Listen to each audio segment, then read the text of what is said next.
Okay, let's finish this up. Obviously not in this one stream, but after a couple, we'll see. See where it goes.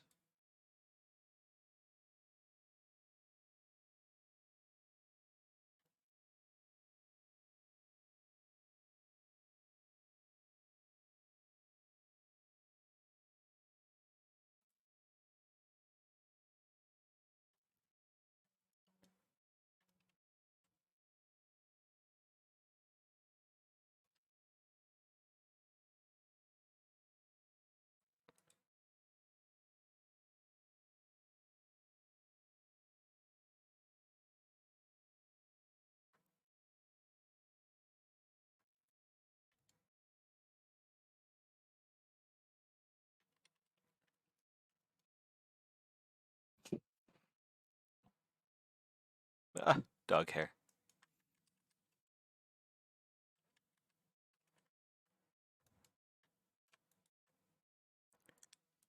Do feathers. Top, there's one.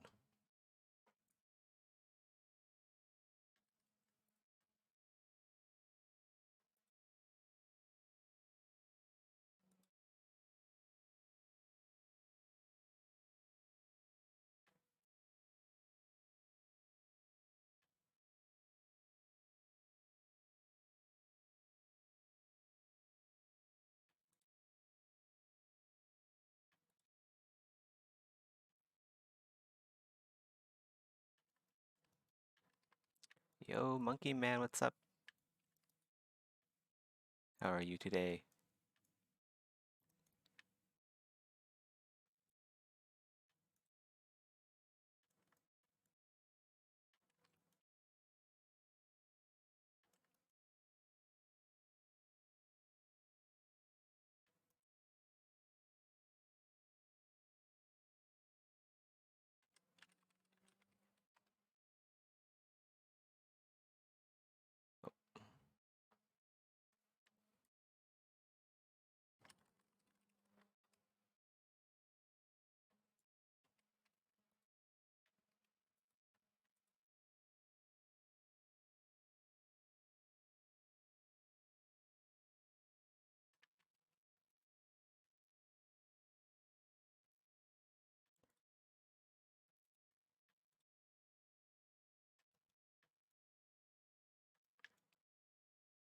Hey, thanks.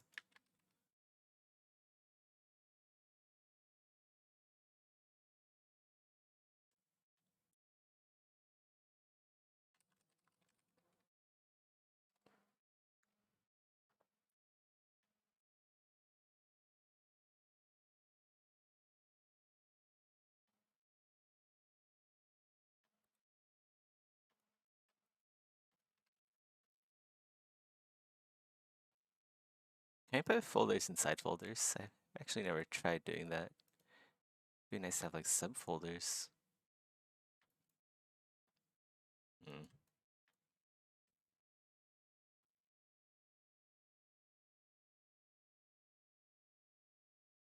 Nope. No folders within folders. Okay, well, I'll just hide these four for now.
Whoa, okay, let's not do that.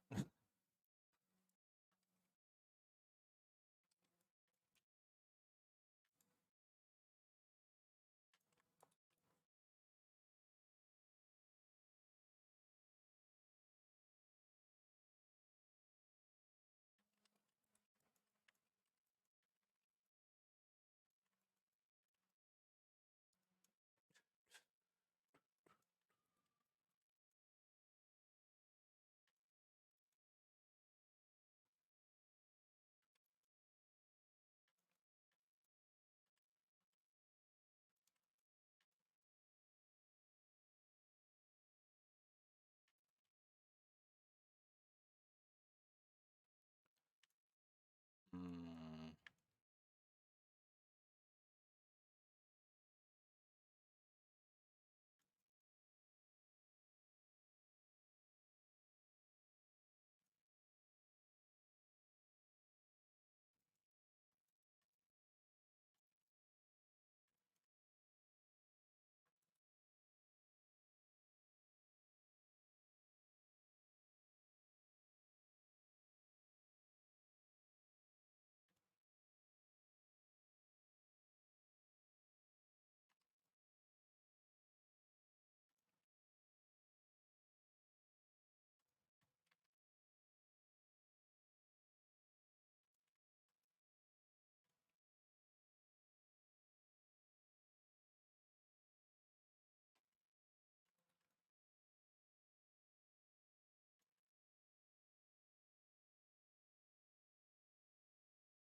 Hey, Joey Perp.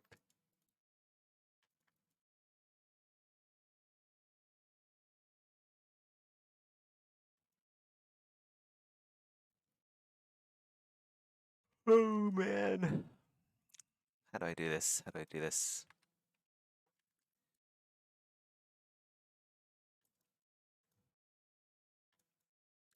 Do I go the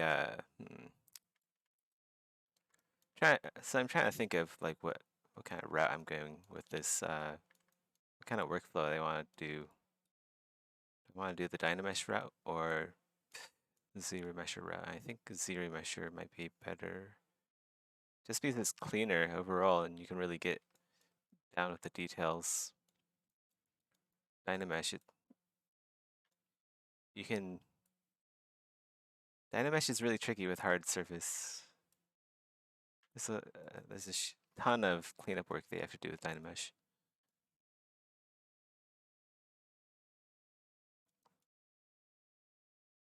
I mean, you can use the trim brushes, but they aren't nearly as good as just having a good low poly.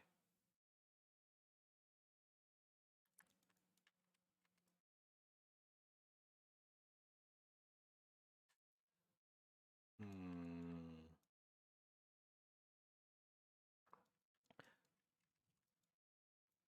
Okay, well, let's go define what kind of curves we want anyway. Um, that's usually how I start. That's usually how I do it.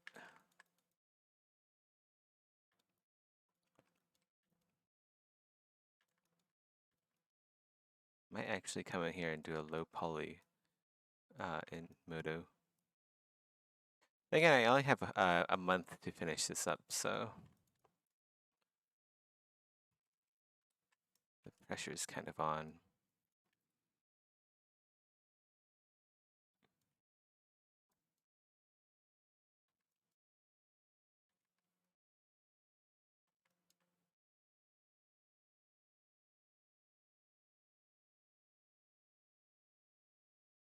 You know what? Let's go try. We'll try the Dynamesh route just to see how. I don't know. I don't know. How about we'll just we won't try the Dynamesh route, but we'll try to do. We'll just like do ZRemesher route without being so strict with the lines. We'll see how that goes.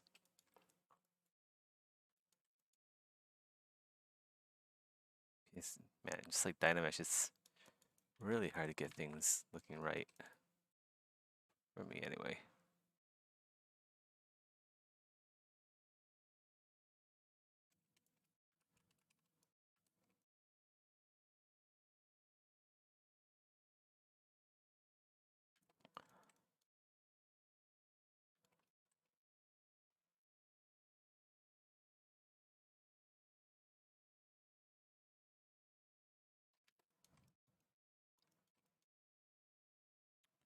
I can do some detailing here and then make the low poly in Modo.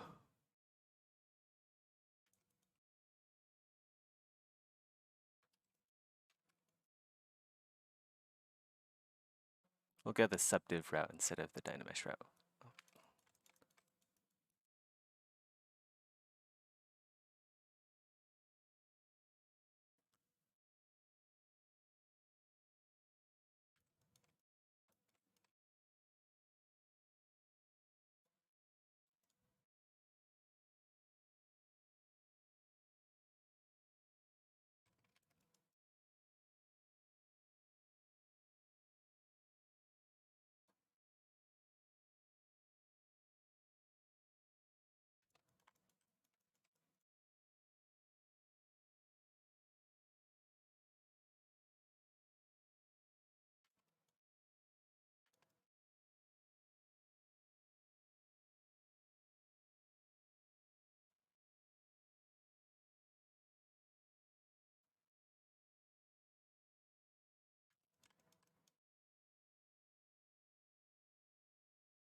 Mm.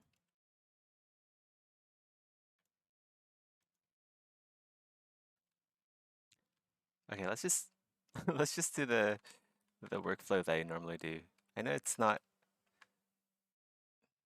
really what everyone else is doing, but maybe that's a good thing. What are the judges looking for in this competition? Well, I mean, you can like look at the um, I guess just like high quality, really. So you can the rules are posted on the ArtStation page. But yeah, there's some pretty heavy hitters in there, so I am a bit worried about the competition.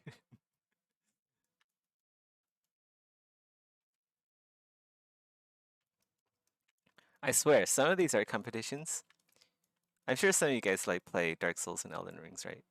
Or- Yeah, basically some of these competitions are like they're more sweaty than the sweatiest fights in Elden Ring and Dark Souls combined. It's actually nuts how competitive artists can get.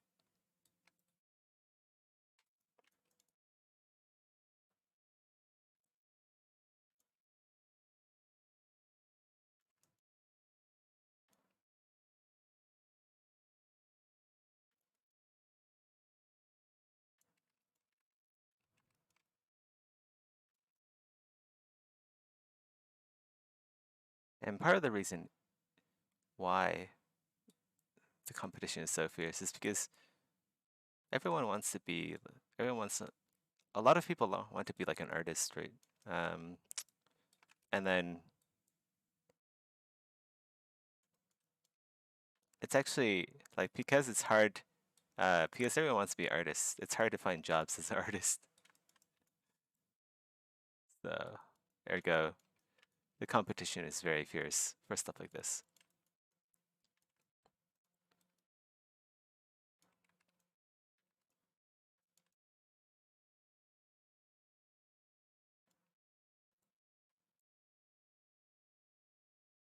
Like right now, I'm basically competing against some of the people who have made my childhood games. I'm sure some of you guys have played those games as well.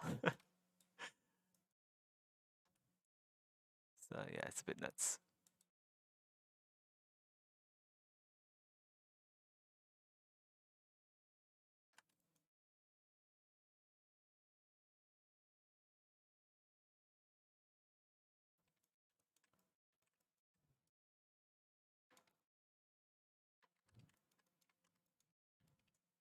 Yeah, we're not doing NSFW here, Joey.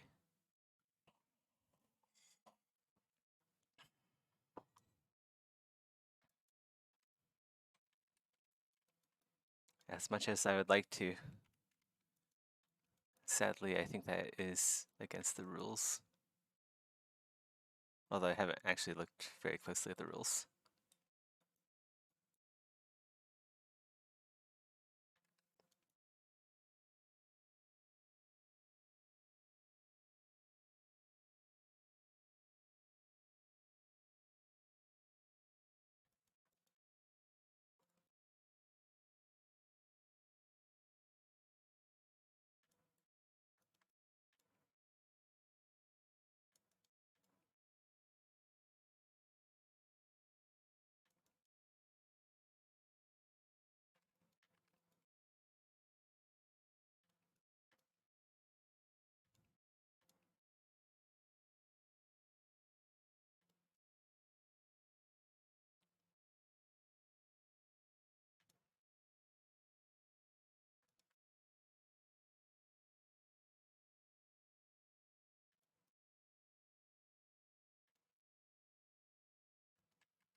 I don't mean like that. I'm saying usage of interesting shapes.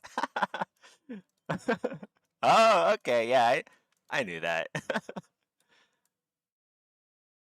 I knew that's what you're saying. My bad.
How does he put this thing on?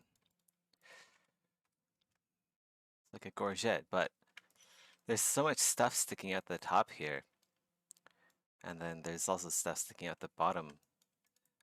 So that means there has to be some gap here to facilitate his horns.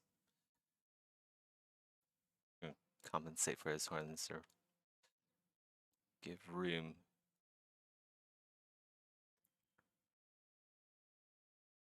It's quite a tricky creature to armor.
Hmm.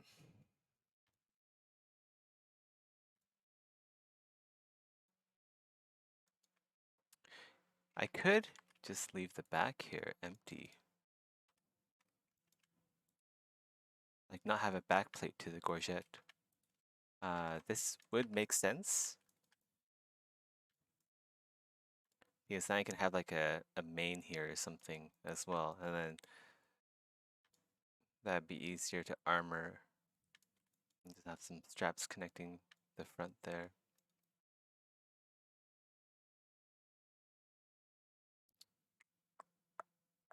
I might do that.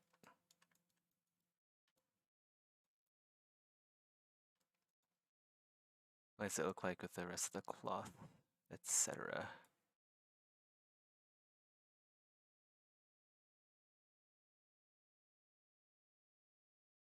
Yeah, that kind of makes sense. I like that, yeah. And then we have like a feathered mane back here. I'm gonna go with that. Besides, like, it'd be hard to target the back of this guy's neck because just he's so freaking tall, you know? Unless you have like a halberd and you manage to hook him around the neck, you know? It'd be very difficult to target that spot.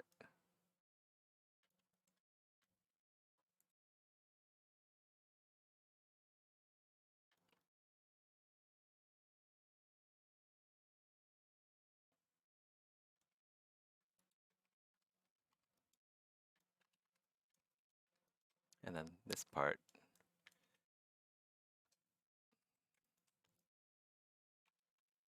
That's gonna make a duplicate of this base mesh. Get rid of that. I'm dragging some feathers here. Maybe have some more spines as well. So something like this.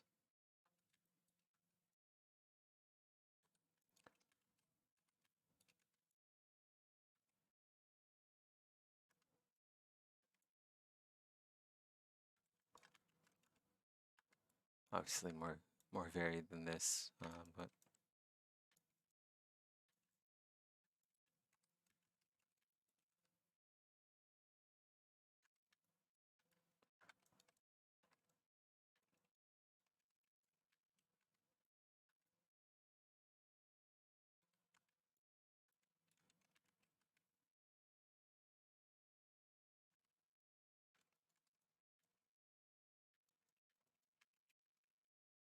oops.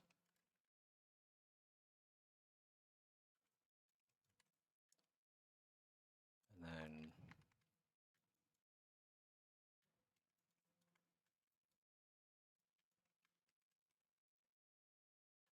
keep hitting render instead of what I want to hit.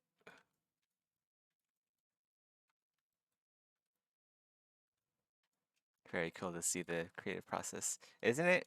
Like when I was younger, I'd always like watch the behind the scenes for like movies and stuff. It's always really cool stuff. Like see all the tech.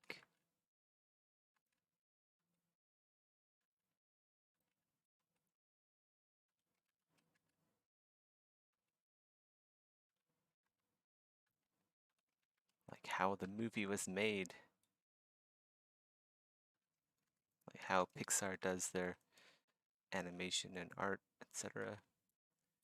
The behind the scenes of Harry Potter. I don't know.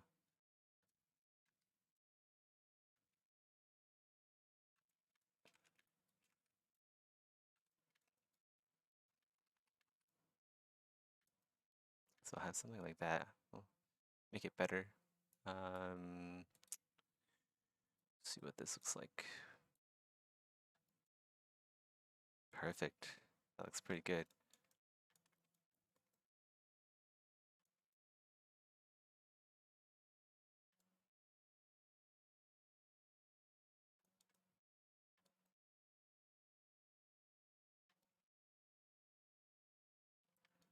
I wonder, should we have blue eyes or should we have like orange eyes? Oh well, we'll decide that later. It's not really important right now. We really need to get going on making everything in a state where I can just like go in and do fine detail and then finish that, do the low poly. There's still like a shit ton of work ahead of us. So less on the fine details, more on the composition, silhouette. Gotta paint broad strokes here for now. Let's go hide this. We don't need to see that for now.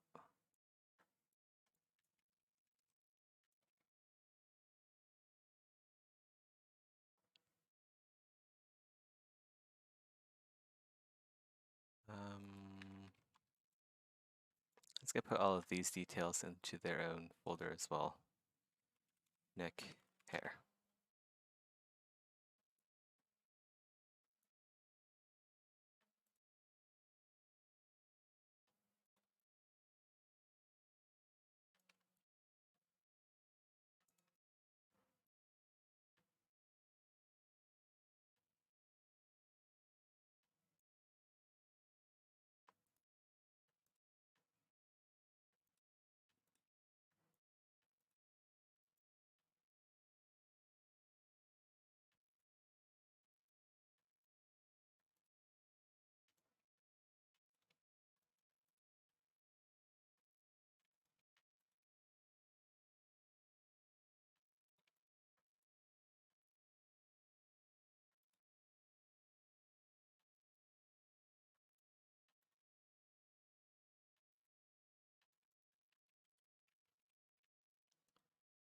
That should be all of them.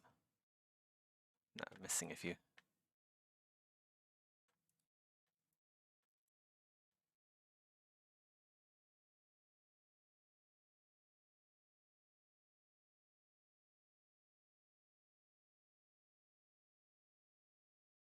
Okay, now that's everything.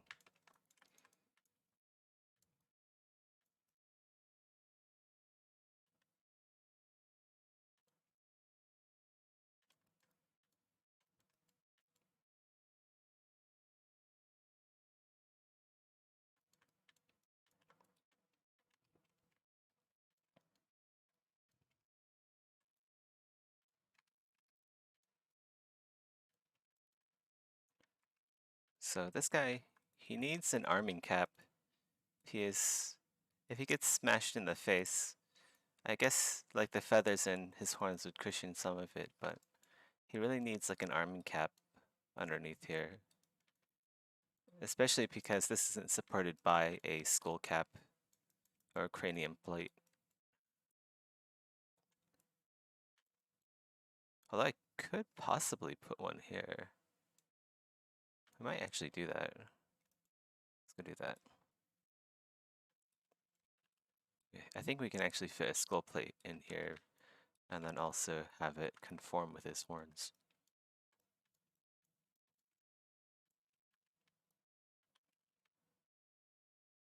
The tools have become much more accessible in general. Yeah, definitely. Can't agree more. Like without like Unreal Engine, I wouldn't be considering making my own game. But since that's there, I can. If I put in like half the amount of effort I put in becoming an artist, and I put that into becoming a programmer, I bet I can make something half decent.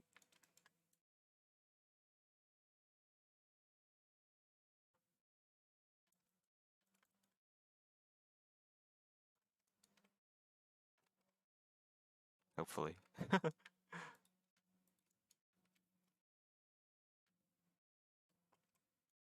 the fuck? What kind of zero mesh is that? I've never seen that before.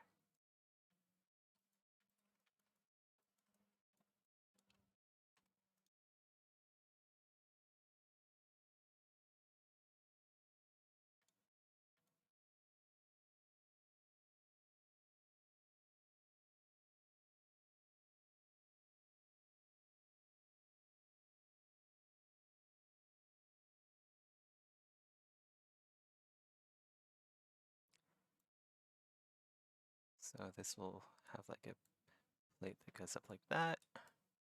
I guess that would be how you put a helmet on a dragon. It the helmet has become more of like almost like a lame instead of a helmet.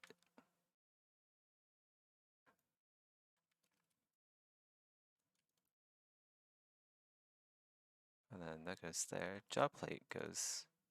Let's go hide the visor for a second.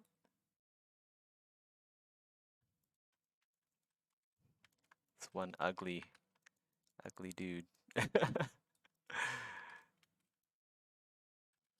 Okay, so the horns, where's the horns? Neck hair, okay. So the horns come out here. That means uh, we need like some holes for his horns. Although, man. And then he needs space for like his feathers to come out too. I guess you won't be able to see feathers here. So we have that there.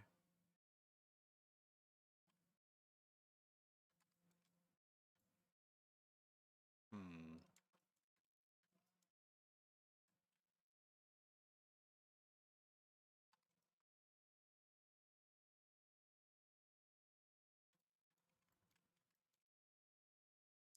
Yep.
This will have to be connected to a hinge so he can actually open his mouth and uh, eat while he's fighting, I guess.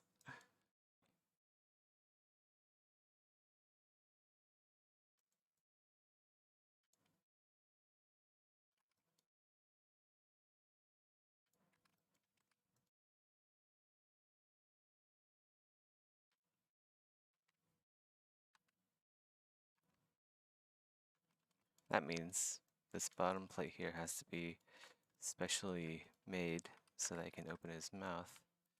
So cut this open here. Get rid of a few pieces. Then we'll grab this edge.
Okay, he won't be able to open his mouth that wide. Something like that.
If he opens his mouth, this plate's going to cut into his ears, which would be very uncomfortable.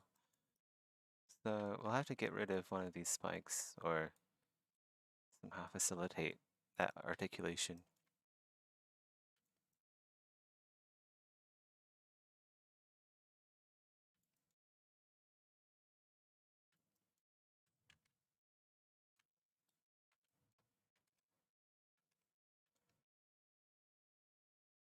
I think we'll just get rid of that spike and then we'll make this one longer.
I won't be able to put, yeah.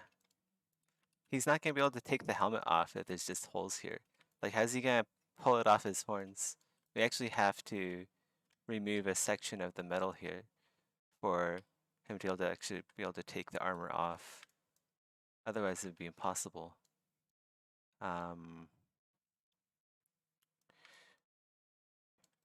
Yeah, we have to cut this section here entirely. Have to go around, and then this part will have to be like articulated or something.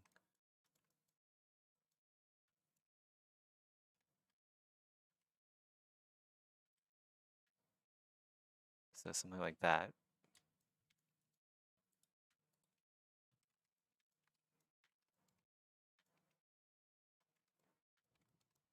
And then we'll like articulate the lame stump going that way. And there could be like a strap that goes under here to secure the helmet in place.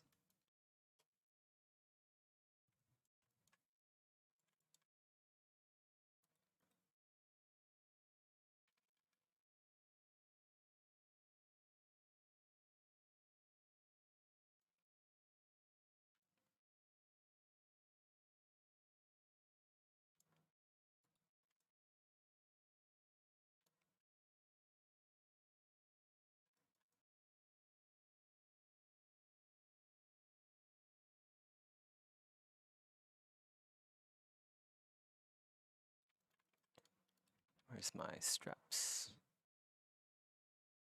So I'll just grab this one here, and then we'll do something like this. Oops, not curve. Stick that one there.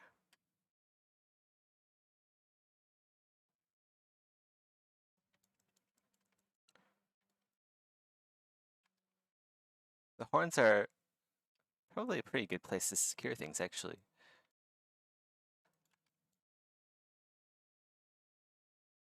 We'll have them there. But then he has more horns coming out this way. Holy shit. This is tricky.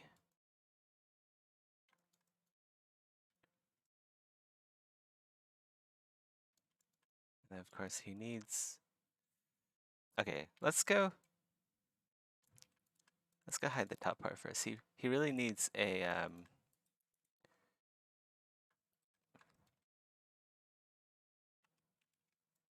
he really needs an army cap.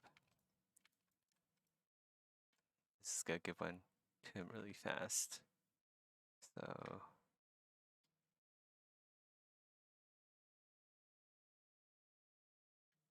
I guess something like that. And then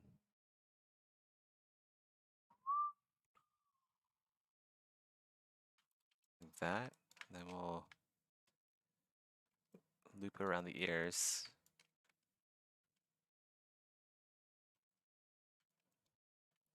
So something like that. And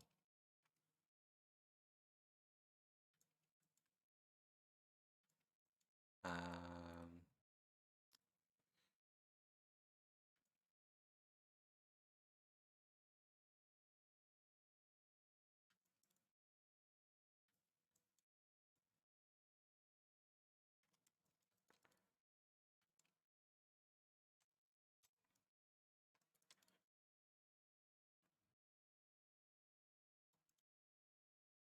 fill these in.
something like that would work.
Or well, she should have something to cover his nose as well for the arming cap.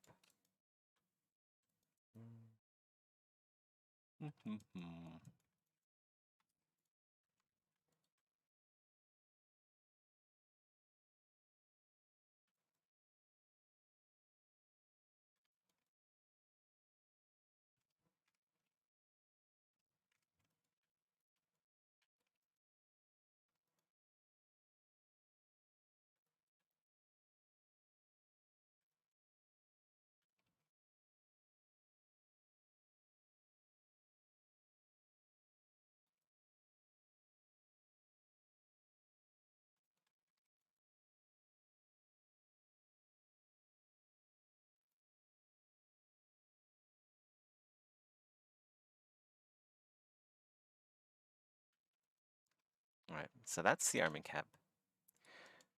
The strap will go around here.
Let's go hide the feathers here.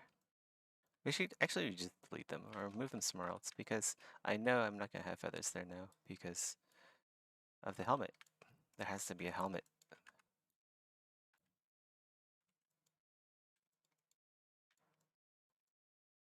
Well, this one can be like sticking out through the horns, I guess.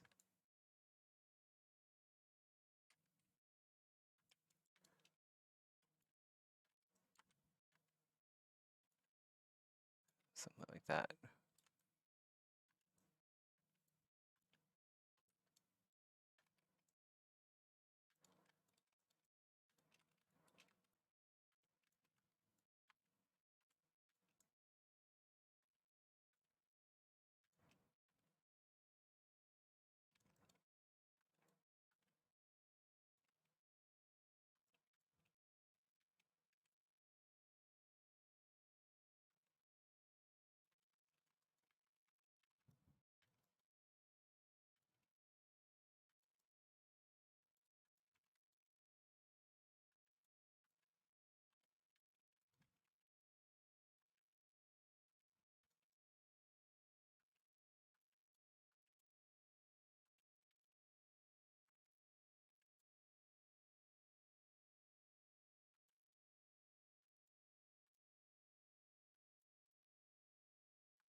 This is gonna be a bitch to do. I can tell. I'm gonna have to do this for like a lot of the more uh, key defining pieces of feather, like silhouette defining feathers.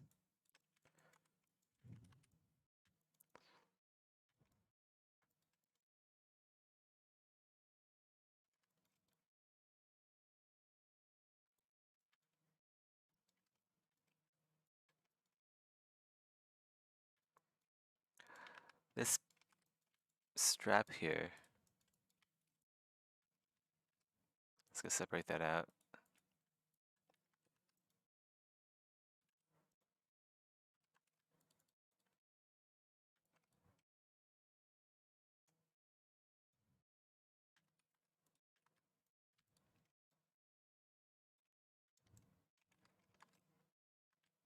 I don't know if I want the straps there. Maybe I should have them uh, horizontal from the end of the cap here. Makes more sense because there's more room there. So maybe we'll do that. Flip them around and stick them here. So these straps will connect with the gorget and then keep the helmet secure. Hey Kriller, how's it going? I'm just, the design really hasn't changed that much. It's just I'm working on the under layers. So I just gave him an arming cap and then skull cap, as well as there's the jaw piece, and then the armet, or the visor. So the visor, you can tell that we need to adjust the visor a little bit because the eyes are now clipping into the skull cap, which is why we made the skull cap, so we can figure out how the visor sits on the skull cap and the layers underneath.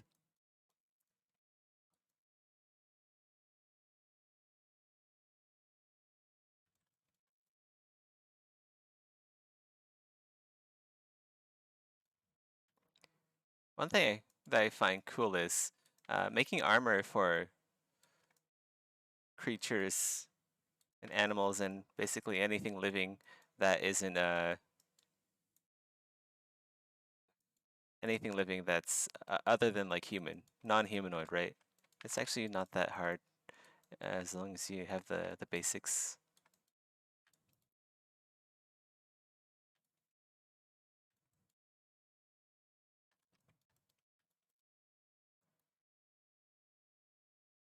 As long as you know the basics, it's all pretty easy to do.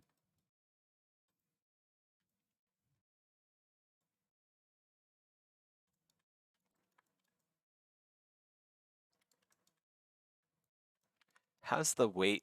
One thing I'm wondering is how is the weight distribution on the helmet uh, regards to the neck? Because I don't want it to like be insanely heavy where you wouldn't be able to move this dragon griffin hybrid wouldn't be able to move its neck around or feel too encumbered.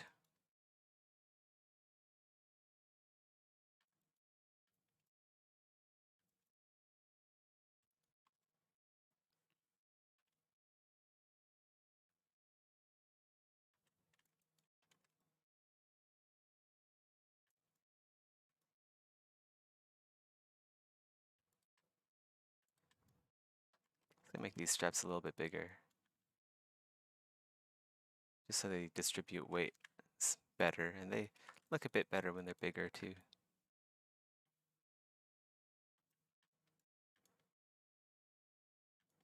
Or maybe we should extend, okay, so maybe we should extend this plate so that it comes down to the third segment here. Because these horns, they probably correspond to the creature's vertebrae, right?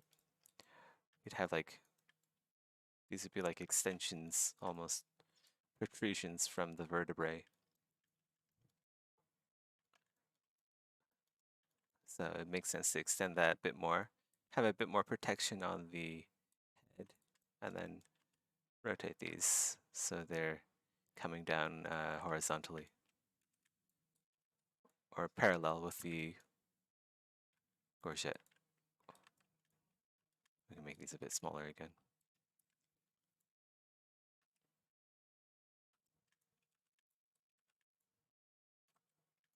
We could also use a latching mechanism now instead of straps. So maybe I'll do that instead. I might actually use a latching mechanism, 16th century helmet latch, instead of straps. Let's go hide these straps for now. We might use them later. So if we were to do like a latching mechanism for the helmet, let's go drag the metal out a bit more. So something like that. And then I guess the helmet would extend and then cover these three horns here. So these would be the horns that are coming out of his skull. So it'd be hard to avoid that. Maybe just have like get rid of this spike here. That might be one too many spikes. And then we can move this spine up. This one up as well.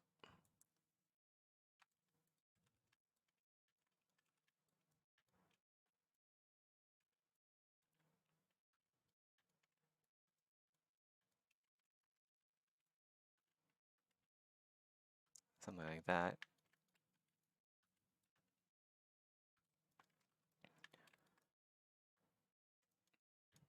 And then we can make the helmet. This helmet is a bit too long now in the back. So we can just move that in.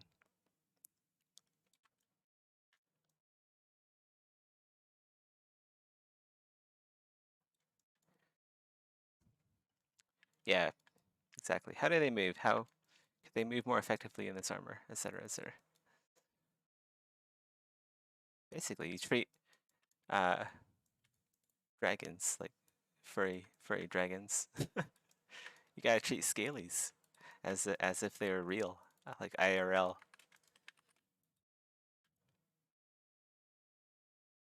Gotta find hot single scalies near you. That's what life's all about, and then you can build armor for them.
And then this part here, I guess. I kind of want like the helmet to connect back to itself here, but I don't know if that's actually the best plan. I think it should probably connect to the top half of the gorget instead.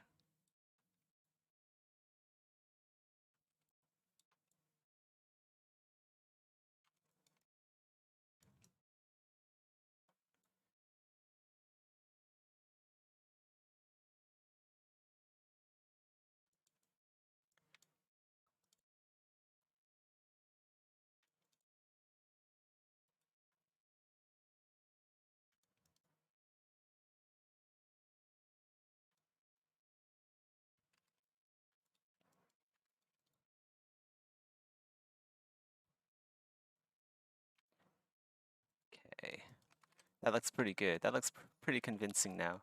That connects to the gorget, and then we can have the back plate of the helmet extend outward like that, something like that. So it gives a little bit extra defense to the neck, while also looking kind of fashionable.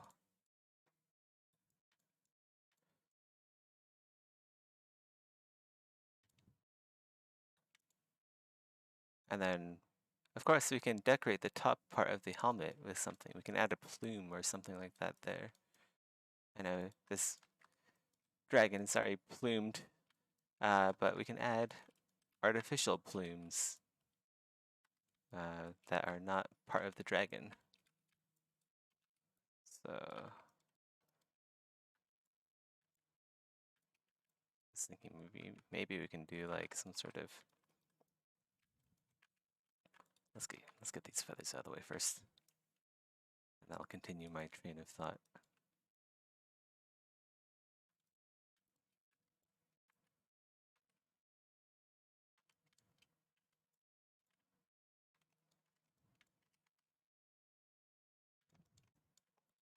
Yeah, imagine how much food would be required to sustain a creature this big.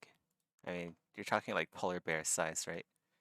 But then if they're intelligent, they also consume a lot of calories just by doing nothing like humans do, because your brain is constantly working.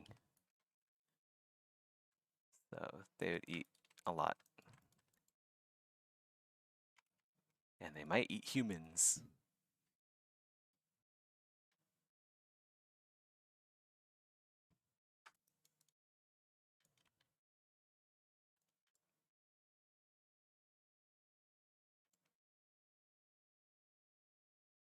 Get the crease in there.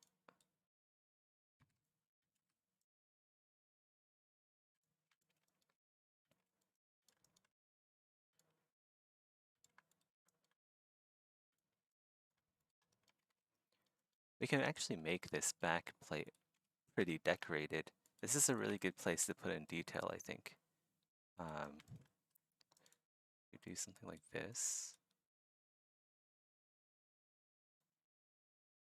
This could be a very good place to hold decoration or some way to like identify what kind of what rank this guy is.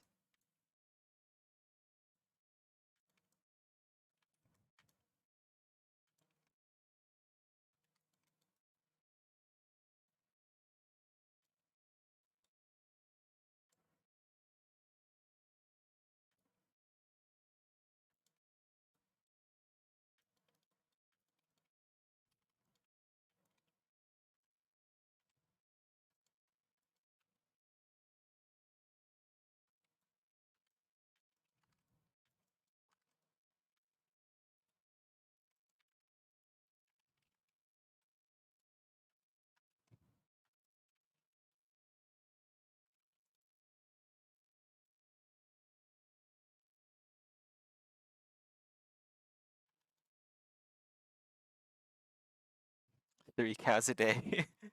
Yeah, exactly. Would be nice to turn off parts of your brain to conserve energy. I don't know. I wish I could burn more energy just by sitting here. That'd be a nice way. Good way to lose weight. It's like passive weight reduction. That'd be great. I wouldn't mind having the metabolism of one of these dudes for a few weeks.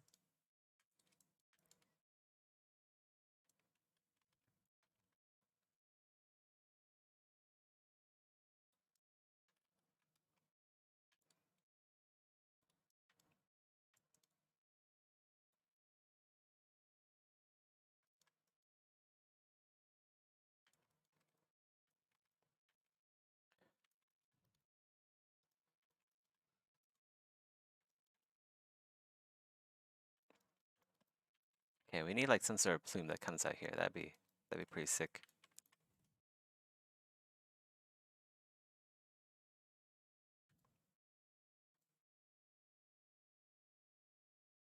So we need a plume holder. Let's go delete this. I just use an insert mesh or something for that, right?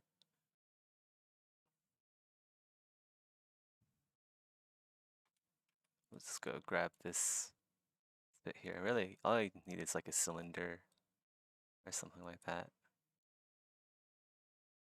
Where is that thing? I thought I had it in here. Okay, I guess it's not in here.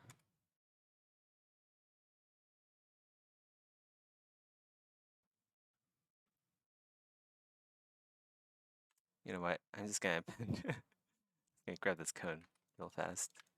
And then, yeah.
So this could be like the plume holder. We'll put it here behind the visor, so it's somewhat protected.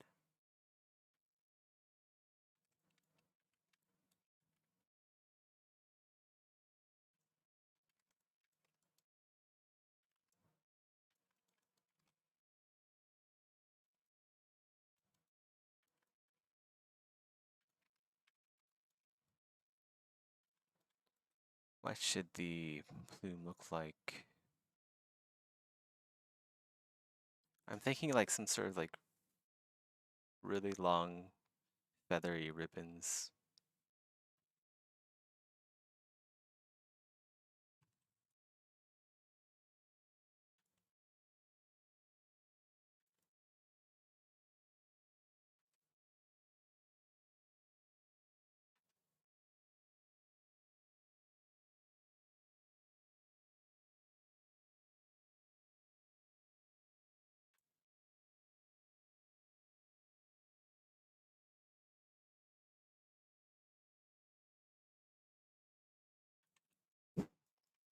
Okay, I'm kind of wasting time here. um, I mean, obviously we'll probably do this.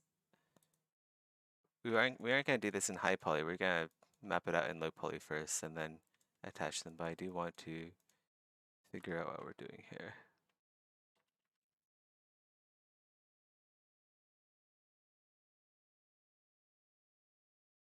Let's do something like that.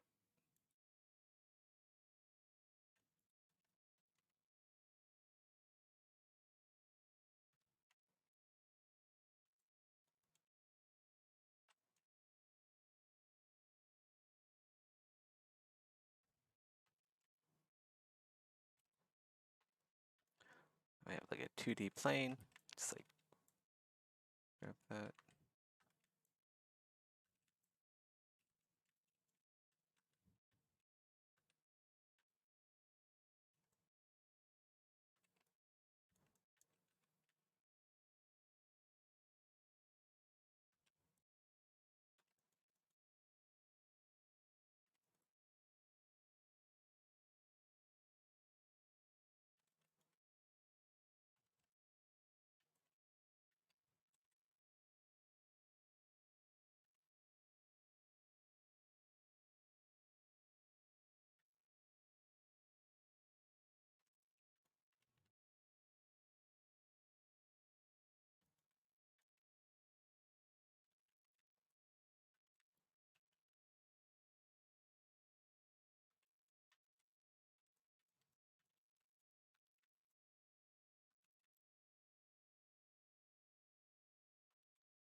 And then where's the cloth? I want to unhide everything.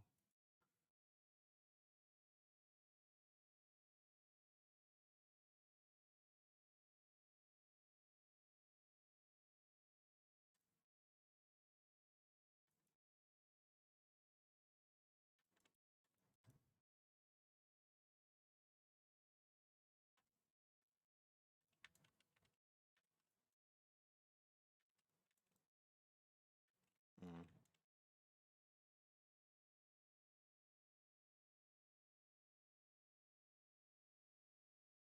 I don't know if it actually matches very well. If it, hmm.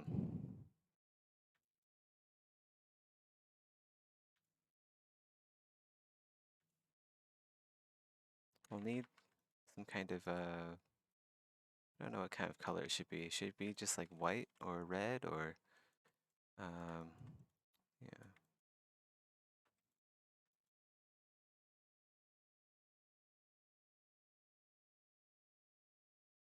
not too sure what color.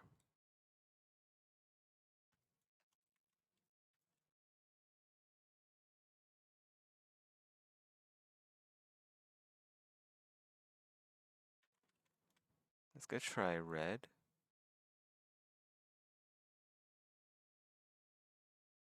Some sort of grab this color and then make it more red.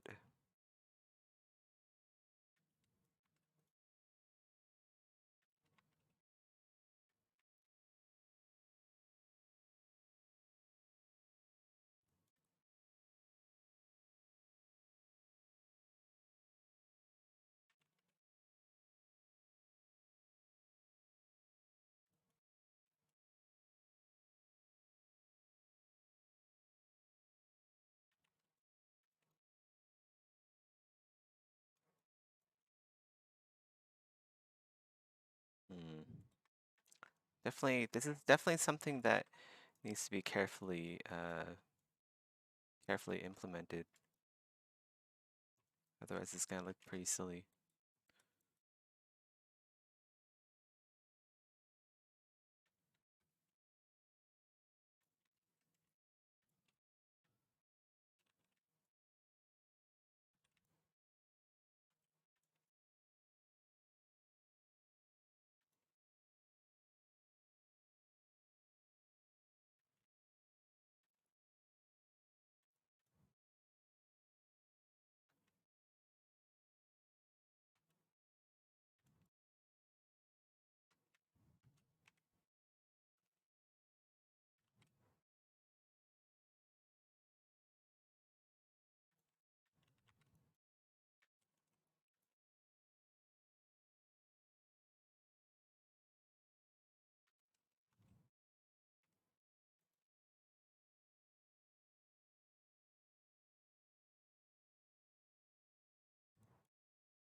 I don't know if he should have a plume. Yeah, I think it's a bit much. I think there's potential to have a plume, but I think it's a bit too much here.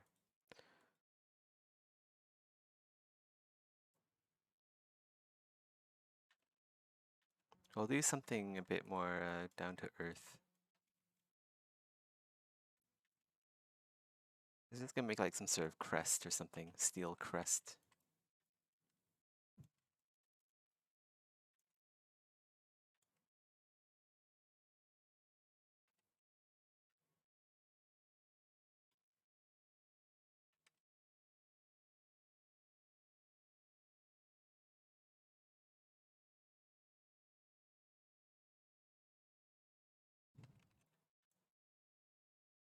Also, this will be much simpler to add to Unreal Engine, and just in general, just be less of a headache to model.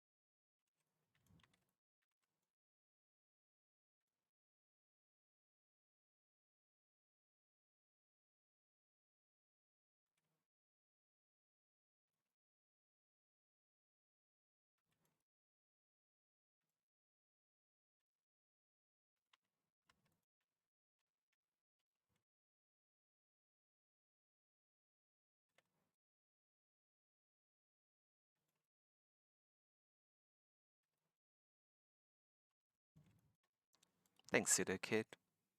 How's it going? It's dragons for the what's it called again? It's my stream title. Dragon's Rise. It's like Forgotten's Realm ArtStation challenge thingy. Yeah.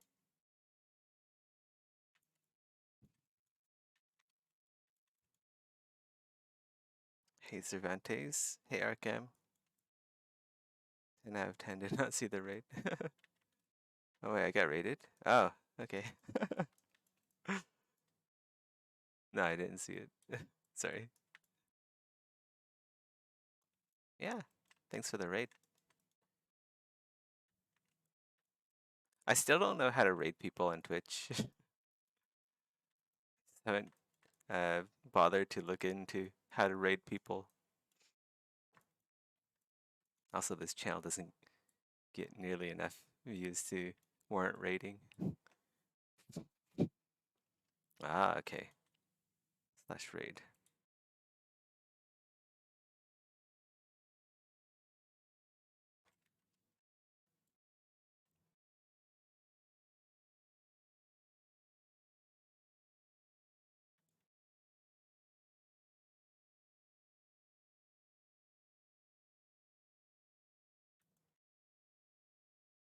No follower notification. Rip, lol.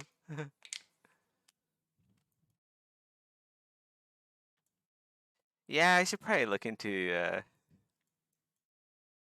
actually setting up Twitch a bit better than I have it now. Which is like I haven't set it up at all. I just like wrote about me section. I think that's about it. Yeah.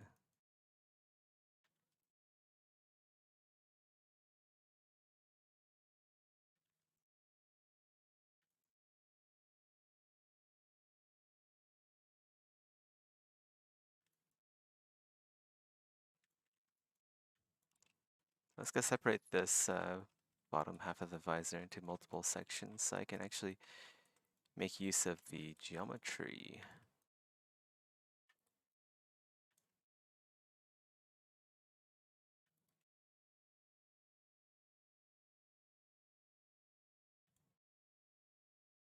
Oh god, there's like one piece of hair that keeps brushing against my eye.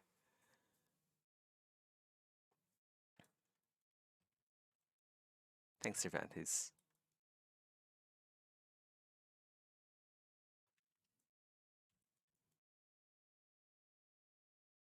You wouldn't happen to be in the ArtStation challenge too, would you?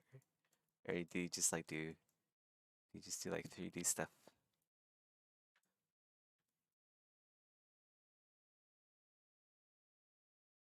There's like so many people enrolled in the ArtStation challenge. It's pretty crazy. It's like last time I checked it was 1,600. It's probably higher than that. Free time is something I don't have. I feel you. Man.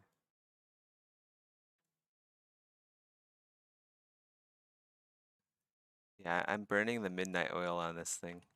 I don't know if it's the wisest decision. I don't know why I got myself into this challenge. I was gonna do some Destiny 2. I was gonna do some Destiny 2 fan art. Um, but then this thing popped up. I really need to get like some sci-fi stuff on my portfolio, man. Like it would be kind of cool to work at Bungie. I applied, but they rejected me. Oh well, next time, next time. I just gotta, I gotta make a better portfolio, I guess. I imagine having a portfolio. I mean, you'll get there. Like it just takes time. That's all. Just takes some time, takes some effort. I got rejected by Bungie too. Hey, now I don't feel as bad. I'm not the only one.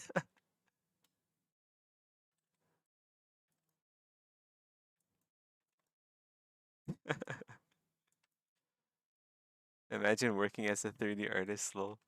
I know it's hard work. Sometimes I wonder why did I become a 3D artist, man?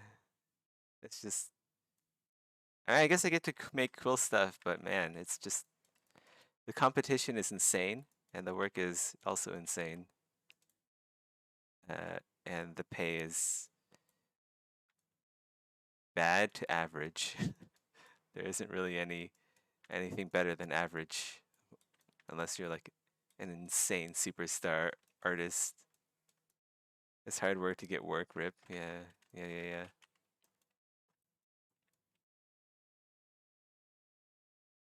Yeah, after this, I'm going back to my video game project. I'm just gonna go make uh, I'm just gonna make a game on my own and study programming and stuff.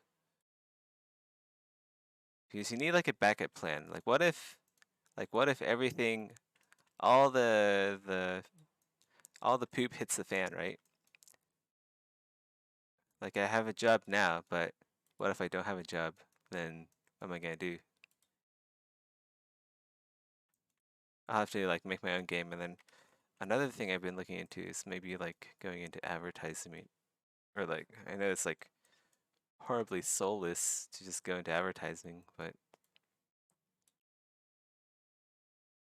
no. Like the company I work for, Bare Metal, I don't see it going under anytime soon. But still, it's good to have a plan B. Don't have that exactly at the moment. I guess plan B would be crypto. What language are you interested in? Um, right now I'm doing Unreal Engine blueprints. So it's not really a language. Uh, it's it's like programming with kitty wheels on. So yeah, but it is possible to make a full game just using blueprints. Blueprints are a language. Yeah, I guess they are. Yeah, kind of, sort of. Are they? Yeah, I guess. I guess you can export it as like code.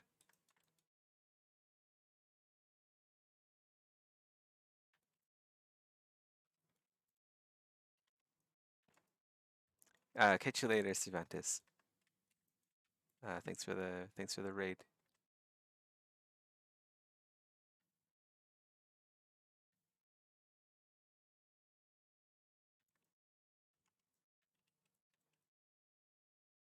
Visual programming. But yeah, I'm working on the hardest parts first. So the hardest parts IMO would be multiplayer. Multiplayer is hard. Inventory systems, and then making sure that your game is cheat proof. So we have like network, multiplayer replication, um, inventory systems. I've been changing over, I've been watching different tutorials and I've been making multiple inventory systems to see which one works best. And then right now I'm in the transition phase of going from one inventory system to the next.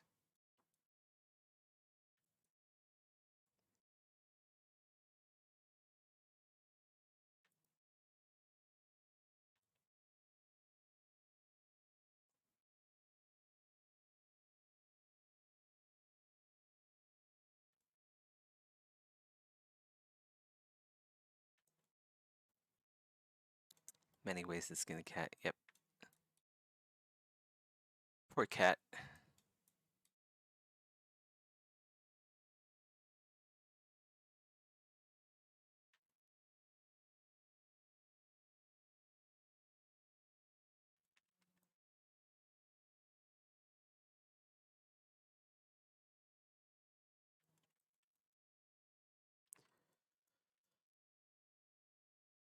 Okay, I gotta stop playing around with the visor. I've noticed that I'm not really getting anywhere. I'm just like rotating the camera around, which is not good in a competition with a deadline. Um, So let's go finish up the rest of the helmet.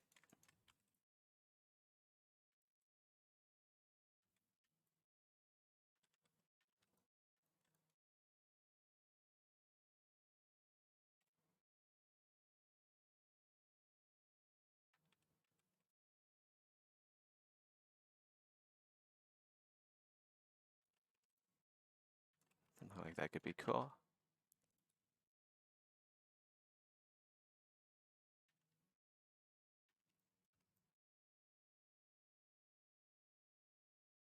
I feel like there needs to be like a spike here as well. Some kind of for us to continue the the line here.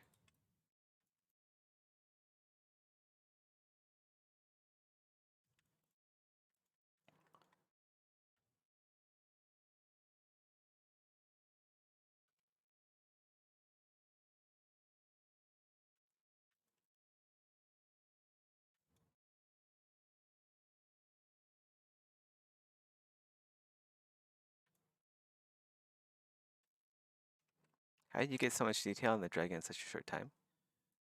Um, just practice really. And also like insert mesh brushes. So make good use of insert meshes and like kit bashing. You can get like a ton of detail very quickly just by doing like kit bashing.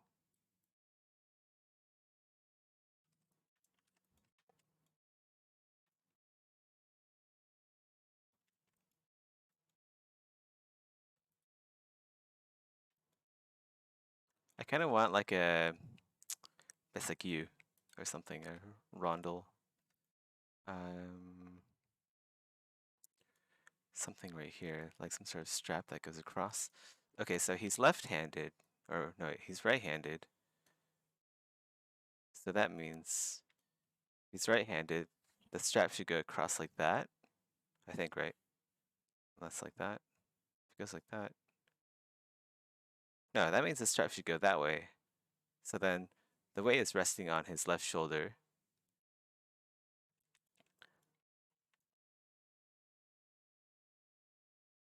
Okay, so just the strap goes there.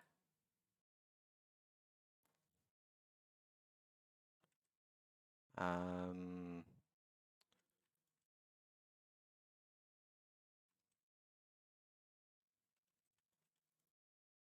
so we have like some kind of oh, do something like that.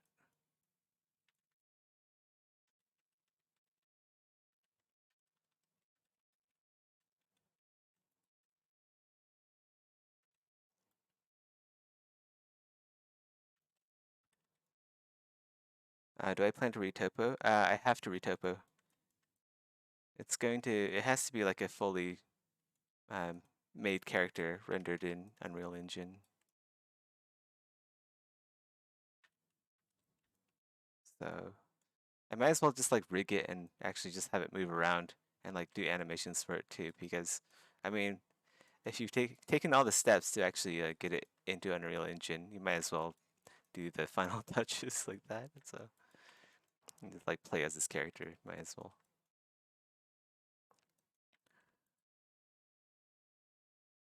Let's go hide everything else. Okay, so the reason why I'm not getting a lot of stuff done is because I have too much stuff on the screen right now. So let's get rid of all this. We'll have the neck hair.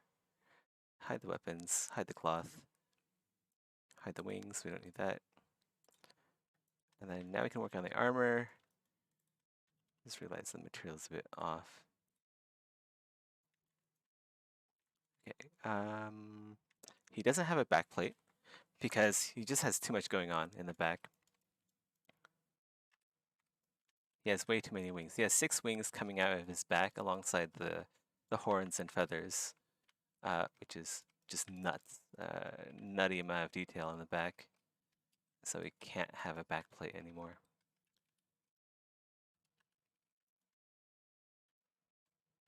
So do that.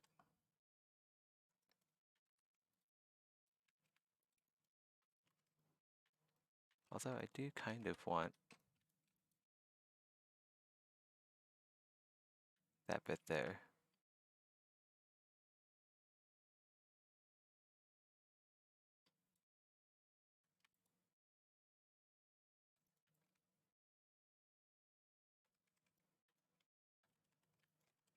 Wait.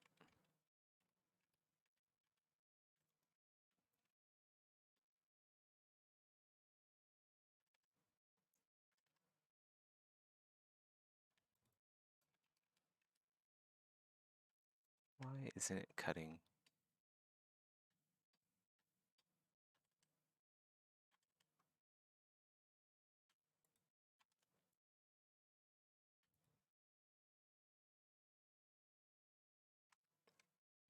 Okay.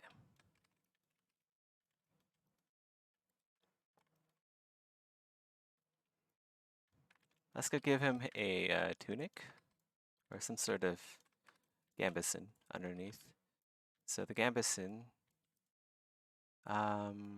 we would need padding for his neck as well. So let's make a duplicate.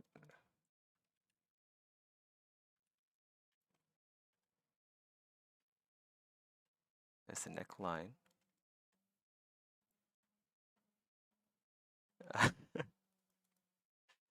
No, it just takes practice. Just takes practice. You really gotta just put your nose to the grind wheel and just like get her done, you know? Like anyone can do this. If I can do this, you can do this.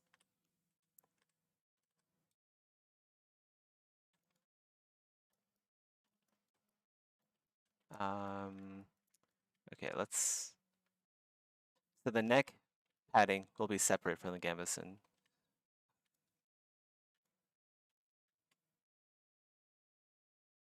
And then I guess the back will also be open just because there's so much going on here that it has to be open. And then it'd be like laced together or strapped together in the back.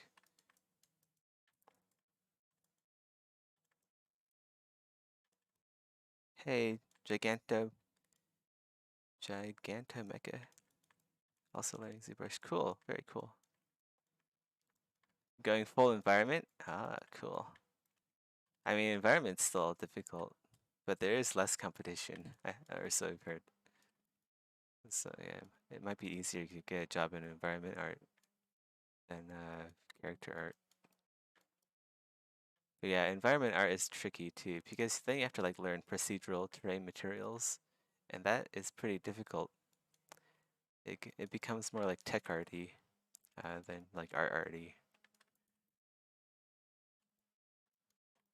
Like recently, I was doing terrain materials in ZBrush, or not in ZBrush, Unreal Engine.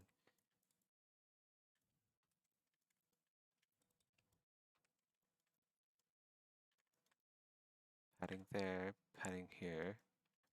Gotta cut open the back.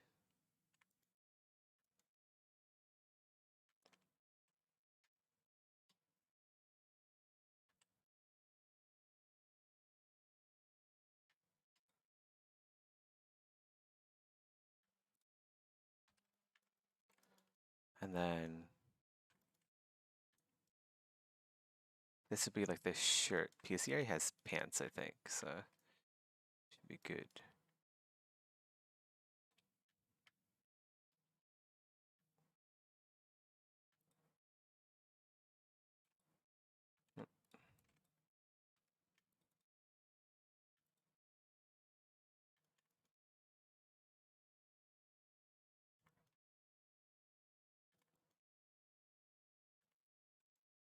Let's go hide the armor for a second.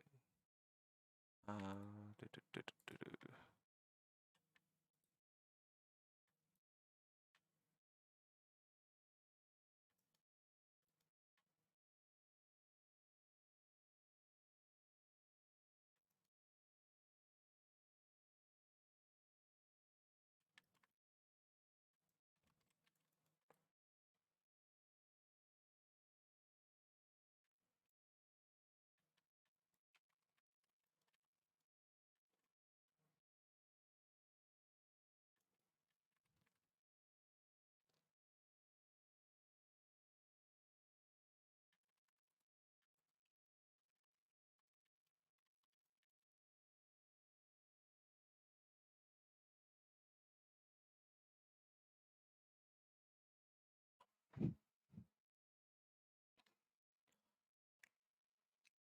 Ugh.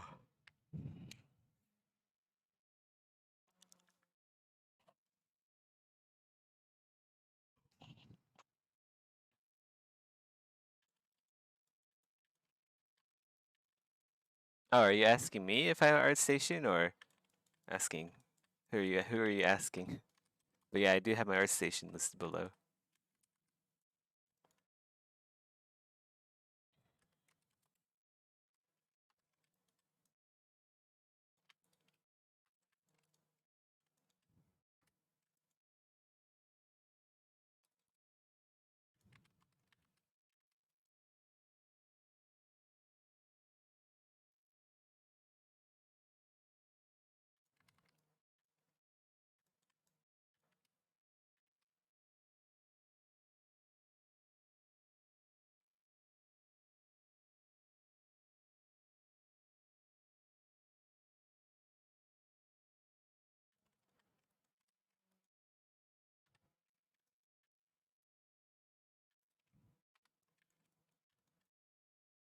Nah, thanks.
How long did it take me to master ZBrush or feel comfortable? Um,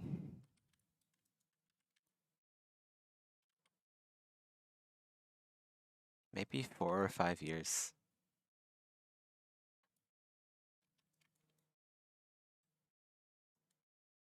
Probably like 4 years.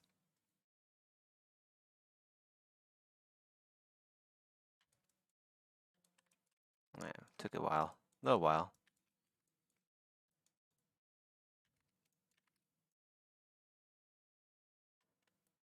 But yeah, I could already like make stuff by my third year. I could make stuff that's like sellable in my third year, I think.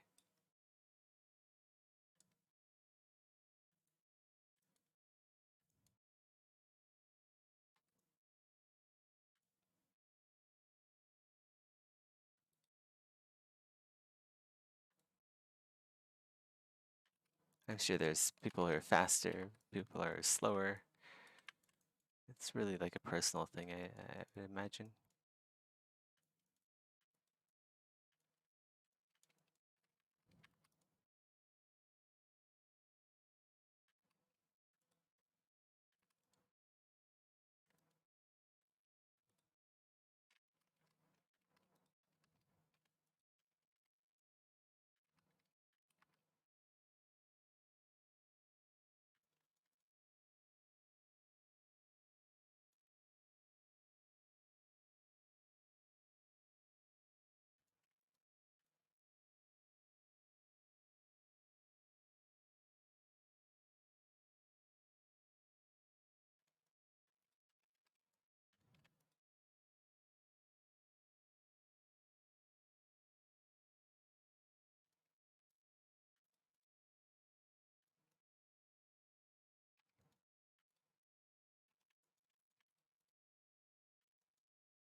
too long for me. Well, I mean, you better get started then. The faster you start, the shorter you have to wait. You have a metalwork question for me. Go ahead. So I'm guessing ZBrush is the first program you got into. Actually, yeah. Surprisingly, yes, for like 3D. Like most people, like normally ZBrush isn't your first uh, software that you get into when you're going into 3D. Like normally people start out with like Maya or Max or like Blender or whatever, like a poly modeling tool first and foremost, not like some crazy. Okay, so like I'm almost 30 now, right? So in like the early 2000s and stuff, ZBrush is just kind of sort of like coming out, right? Everyone's like, "Oh my God, what's this? What's this new sculpting method?" So yeah, that's that's how I got into 3D modeling. Working on store design, you're gonna be doing detailed dragon ornament for the handle. So a detailed dragon ornament, uh, if you're making something like that in real life, you'd probably cast it out of whatever metal of your choosing. But if you're, I would say that that sounds like some sort of like cast bronze or cast brass ornament. You cast it in like a sand casting or a lost wax casting or whatever it is that you cast from, and then you polish it up and then you rivet it. You attach it by rivets to the sword. If that helps. Otherwise, it'd be like some sort of file work. So you get like a bunch of sharp files and just like slowly file away the details into the sword.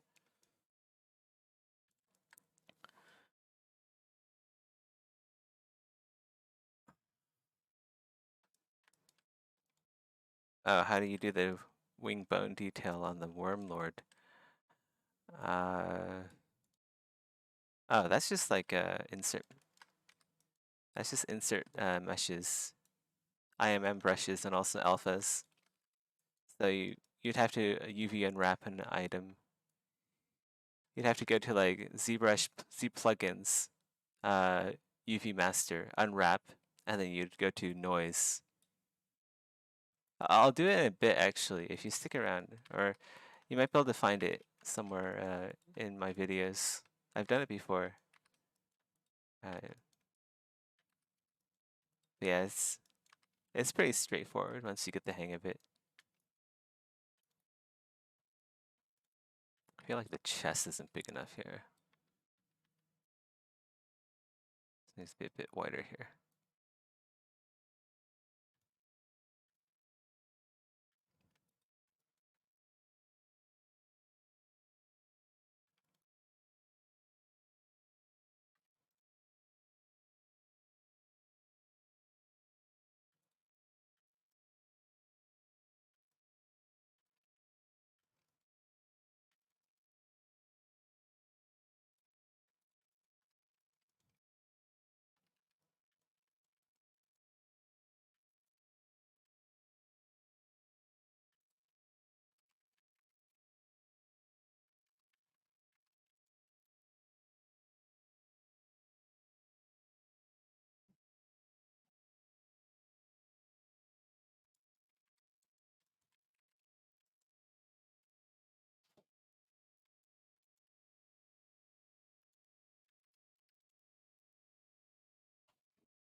So much dog hair.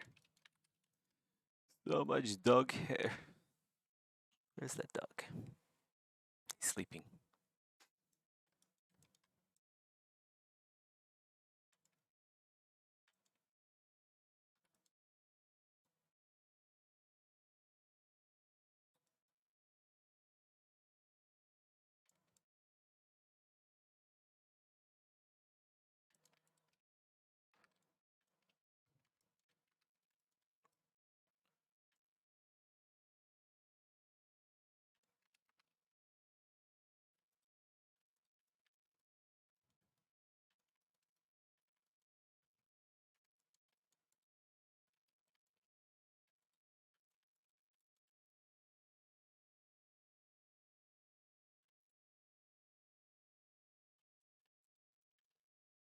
So the courgette here, we need to cut this part out so the ears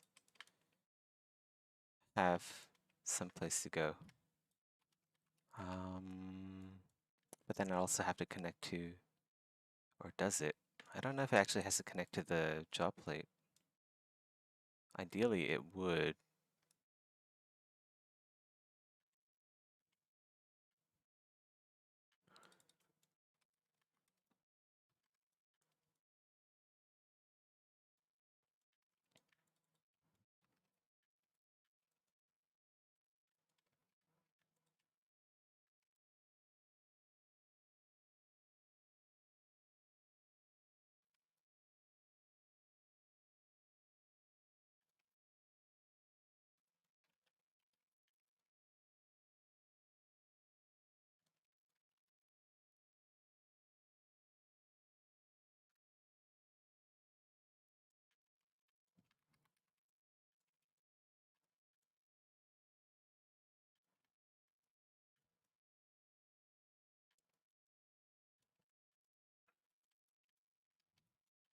The pauldrons will also need to accommodate the back. So let's go cut that out here. Have to be specialized for flight, I guess.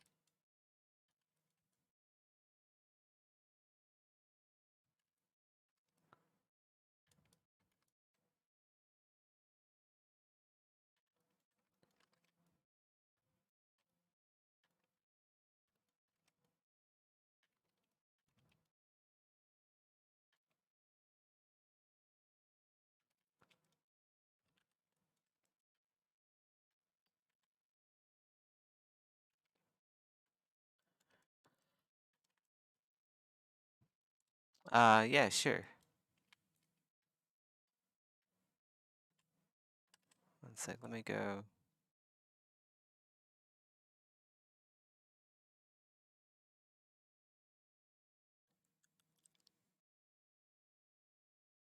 Does that permit you to, does that allow you to post links?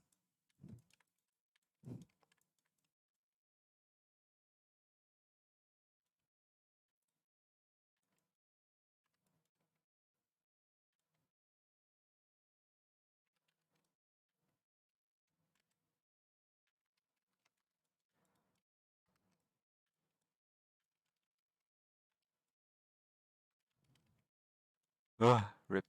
Let me go try to permit that one.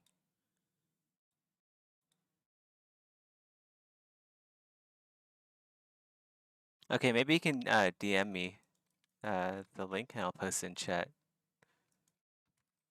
Because I don't have time to learn how to use Twitch to its fullest capacity. So I'm an utter noob here, despite how long I've been streaming.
Okay, let's see. Okay, so this is actually kind of cool. That's what Arkham sent me. All right, catch you later, Giganto Mega.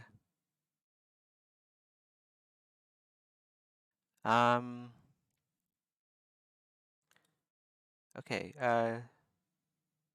so like the details. So one thing about this sword, it isn't about the details, but for swords, the grips, this is a very common mistake that I see in a lot of people who make swords or just like bladed weapons. So they don't.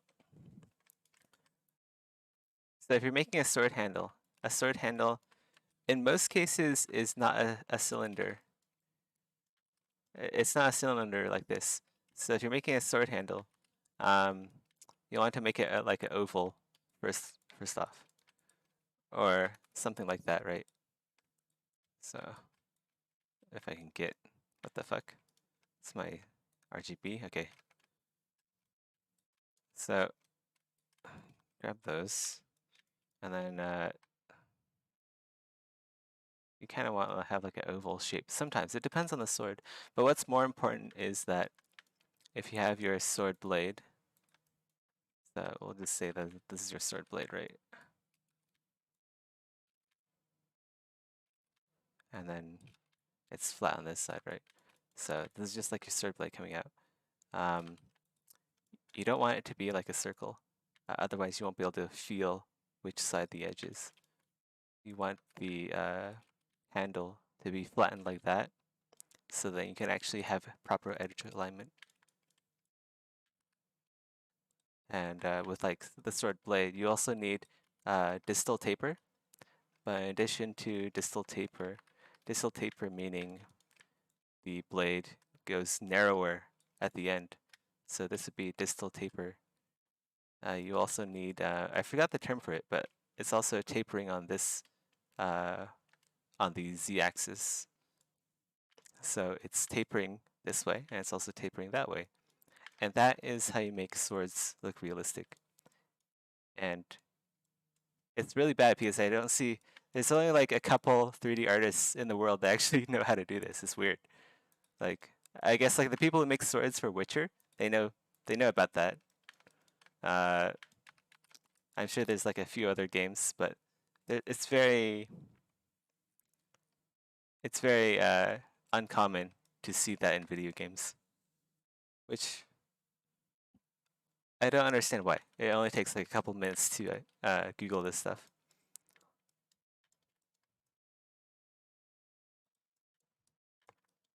But as for the details, okay, so say you want like details on the pauldron, so you can unwrap it, UV unwrap, Z plugins, UV unwrap.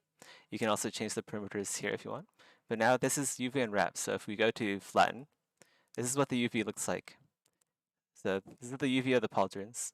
To exit this mode, you go to unflatten. And then if you want to add surface detail, go to surface, tool, surface. Then you can go to noise. And then I have a bunch of presets here that I like to use. So let's make a presets. So we can like, if we want like some really cool details, I can just use like Repuse or something. And then you can change the alpha scale and then change the strength so it's not so crazy. So you can have like instantly create some really interesting noise. It's not really a good example, but it gets the point across.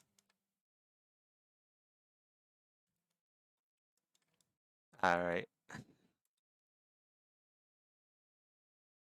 I mean, yeah. Well, it's up to you. I think it still looks possible. Like if you do like transpose master, you should be able to still get all that done.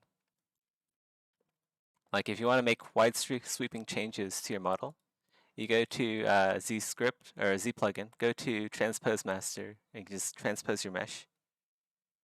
And then this basically merges your entire mesh into a transpose mesh.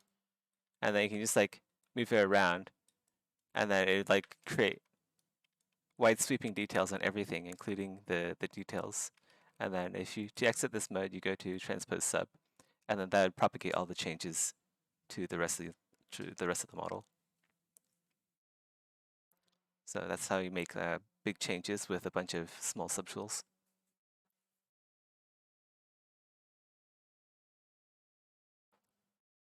Can take a little while, depending on how much subtools you have. I happen to have a lot.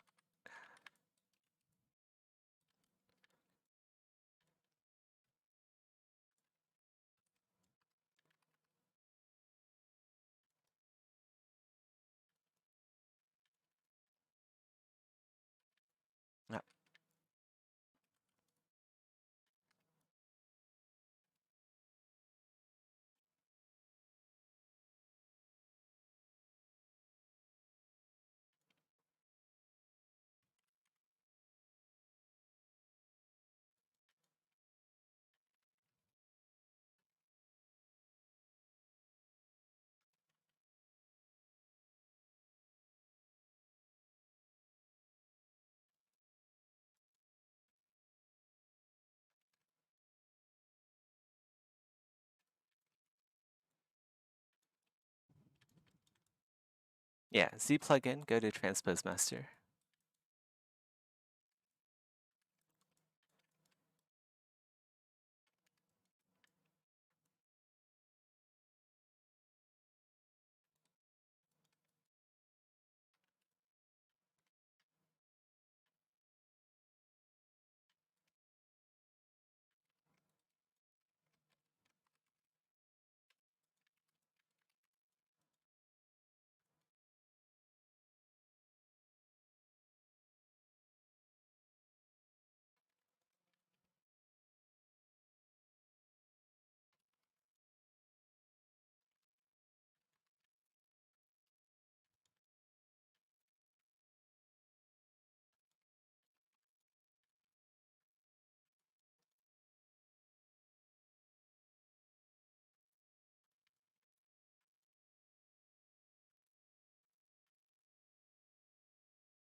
I'll have to have asymmetrical pauldrons here, I think.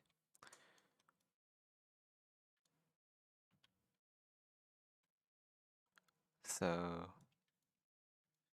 this will be above the cowl. And then this will be, let's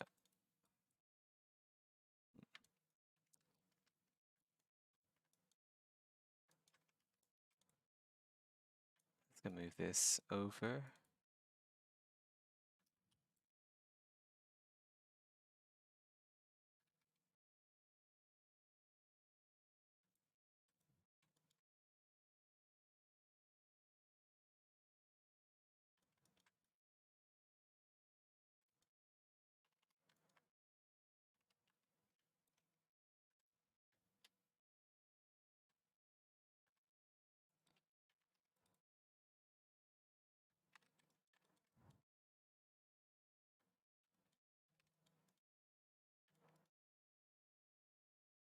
Have you looked at like real world examples of how roads are decorated?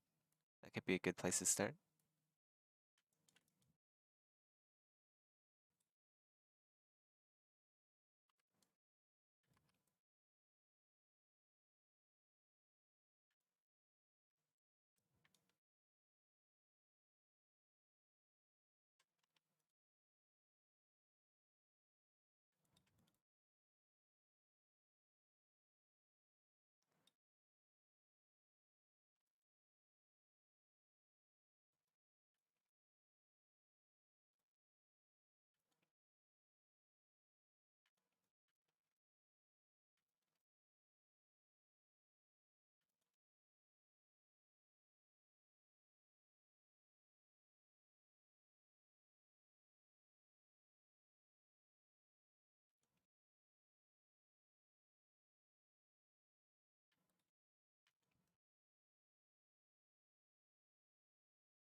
Ah, I see. Interesting.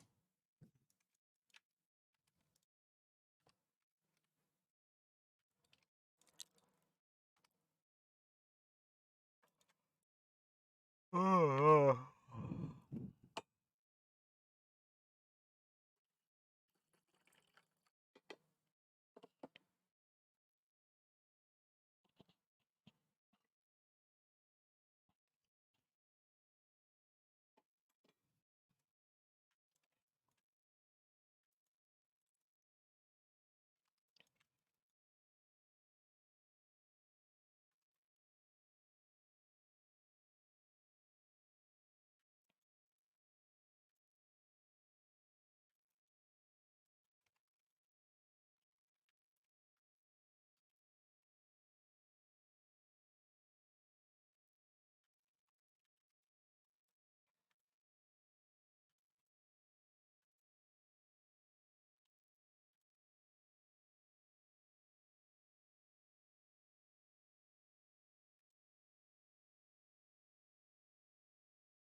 Trust me when I say a lot of 3D artists don't understand how armor works.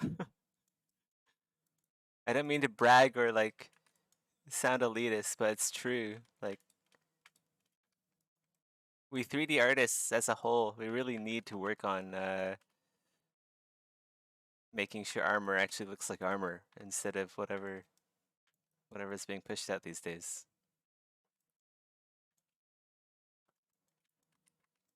I can't tell you like how much uh what the heck? Why is my stream unstable?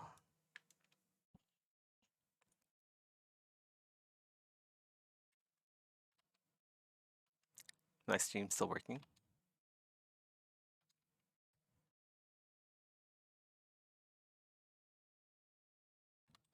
Hold on.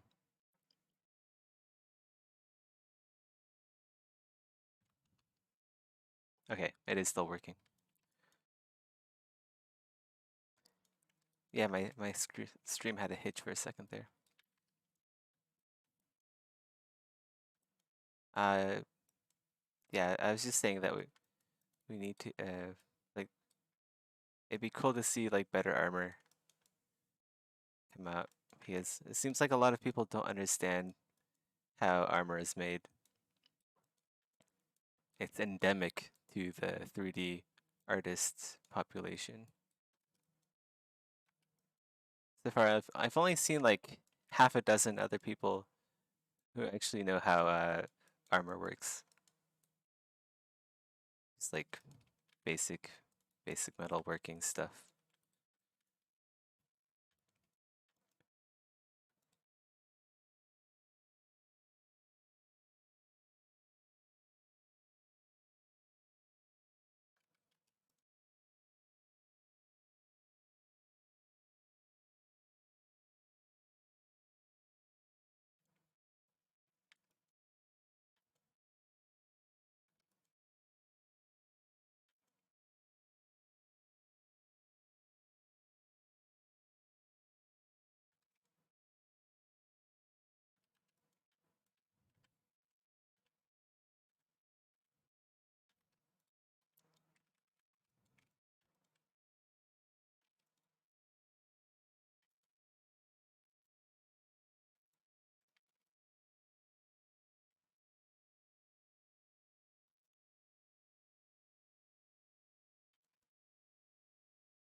Yeah, let me know how the tapering works out for you.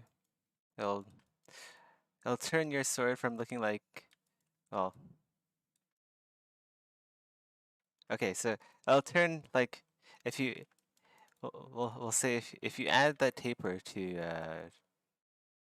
any sword, it'll stop looking like um some fantasy LARP gear, and it'll actually look like something that can kill, which is the intended purpose of a sword.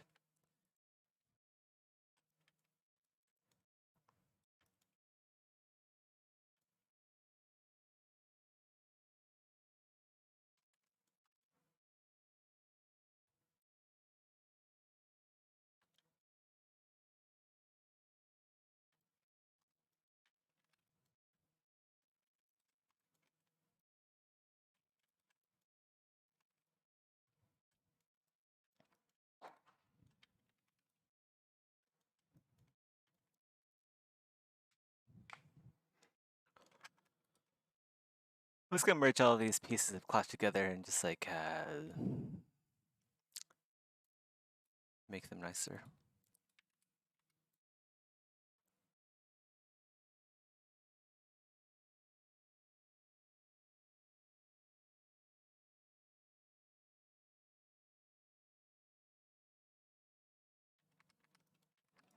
Except for the back piece. Go save this for later. Excuse me. Let's go split out the longer pieces as well. We'll have those separate. So we just want those.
I'm getting carried away with the surface level items first. I gotta finish the rest of the body armor. Otherwise, yeah, it's just gonna take more time. I have to, I keep getting carried away with making like the stuff on top. With complex projects like these, really need to work from inside out.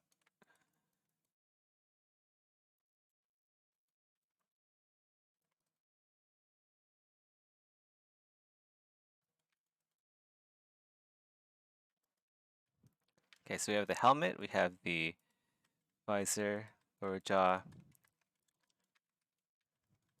Hmm. This is a very complex piece. I don't know if I like it this complex. Um,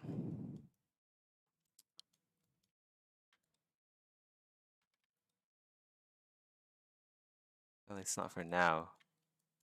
Later, sure, but this is a bit too detail heavy for my liking.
for the courgette. Hmm,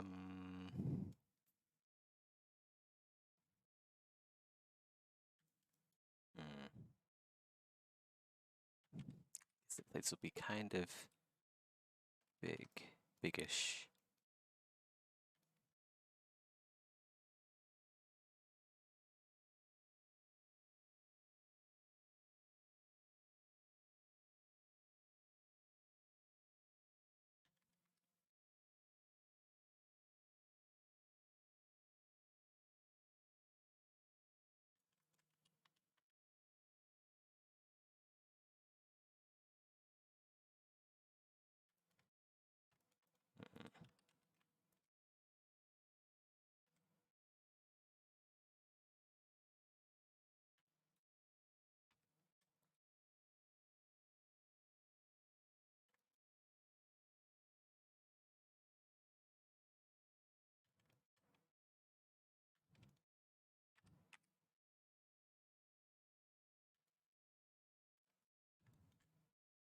Yeah, no worries.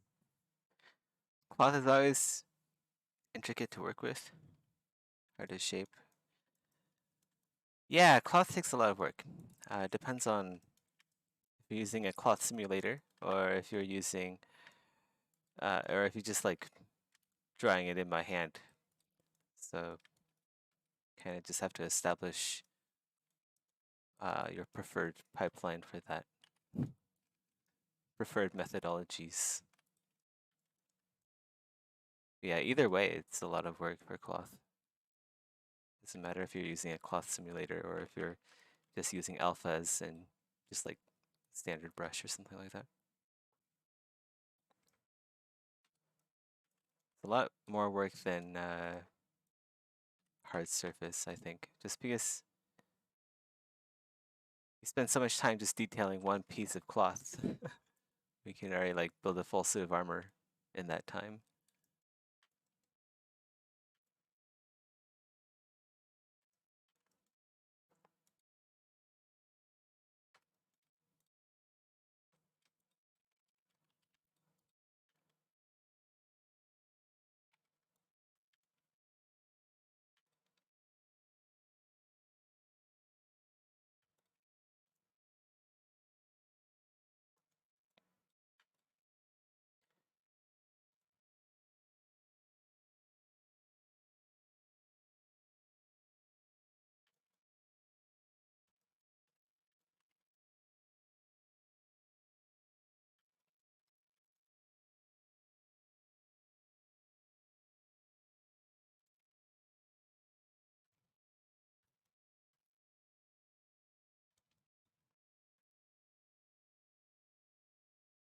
Yeah, no worries. Have you heard of I think his name is Michael Pavlovich. He has a lot of hold on, trying to get his YouTube.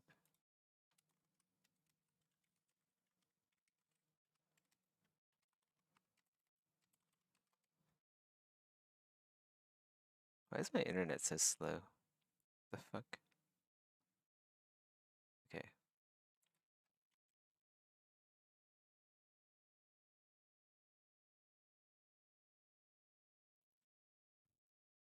Yeah, so here's Michael Pavlovich.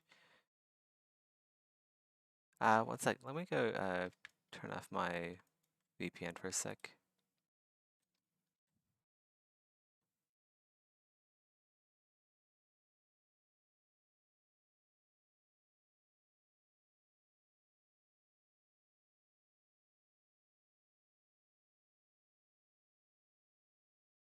Okay, I'll be right back.